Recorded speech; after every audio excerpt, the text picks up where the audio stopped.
ശ്രീമദ് ഭഗവത്ഗീത ധ്യാനം. നാരായണം നമസ്കൃത്യ നരം ചൈവ നരോത്തമം ദേവീം സരസ്വതീം വ്യാസം തതോ ജയമുദീരയേത്.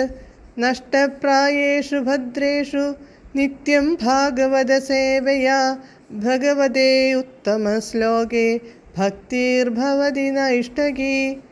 മൂകം കരോതി വാചാലം പങ്കും ലംഘയതേ ഗിരിം യത്കൃപാതമഹം വന്ദേ പരമാനന്ദമാധവം.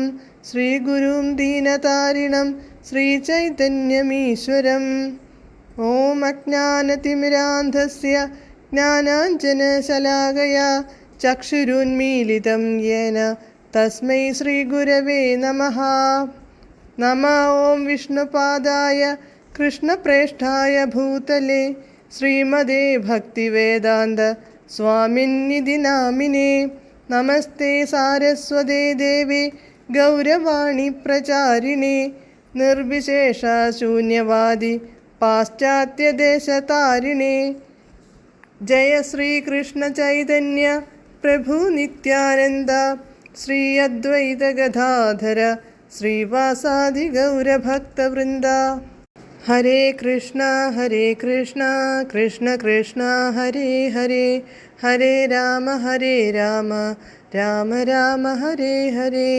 ഹരേ കൃഷ്ണ കൃഷ്ണ കൃഷ്ണ ഹരേ ഹരേ, ഹരേ രാമ രാമ രാമ ഹരേ ഹരേ.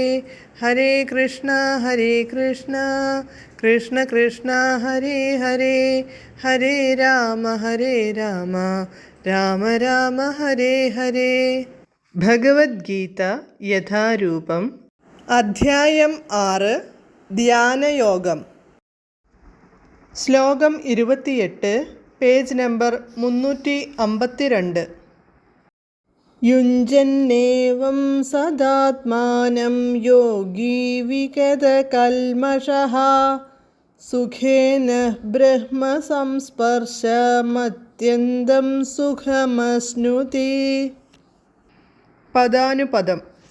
ഏവം ഇപ്രകാരം, സദാ എല്ലായ്പ്പോഴും, ആത്മാനം ആത്മാവിനോട്, യുഞ്ജൻ യോഗത്തിൽ ഏർപ്പെടുത്തി, വിഗതകൽമഷഃ യോഗി ഭൗതിക മാലിന്യം നീങ്ങിയ പരമപുരുഷനുമായി ബന്ധപ്പെട്ട യോഗി, സുഖേന ദിവ്യമായ ആനന്ദത്താൽ, ബ്രഹ്മസംസ്പർശമായ, അത്യന്തം സുഖം, സർവോത്തമമായ സുഖം, അശ്നുതേ അനുഭവിക്കുന്നു.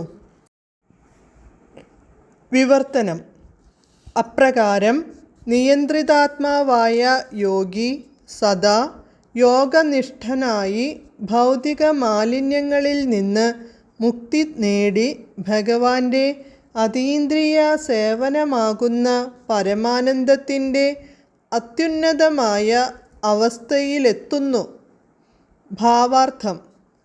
പരമപുരുഷനോട് ബന്ധപ്പെട്ട തൻ്റെ മൂലസ്വരൂപം അറിയുക എന്നതാണ് ആത്മസാക്ഷാത്കാരം.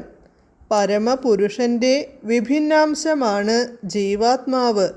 അതിൻ്റെ യഥാർത്ഥ സ്ഥാനം ഭഗവാന്റെ അതീന്ദ്രിയമായ ഭക്തിയുത സേവനത്തിലാണ്. പരമപുരുഷനോടുള്ള ദിവ്യമായ ഈ സമ്പർക്കത്തെ ബ്രഹ്മസംസ്പർശമെന്ന് പറയുന്നു. ഹരേ കൃഷ്ണ.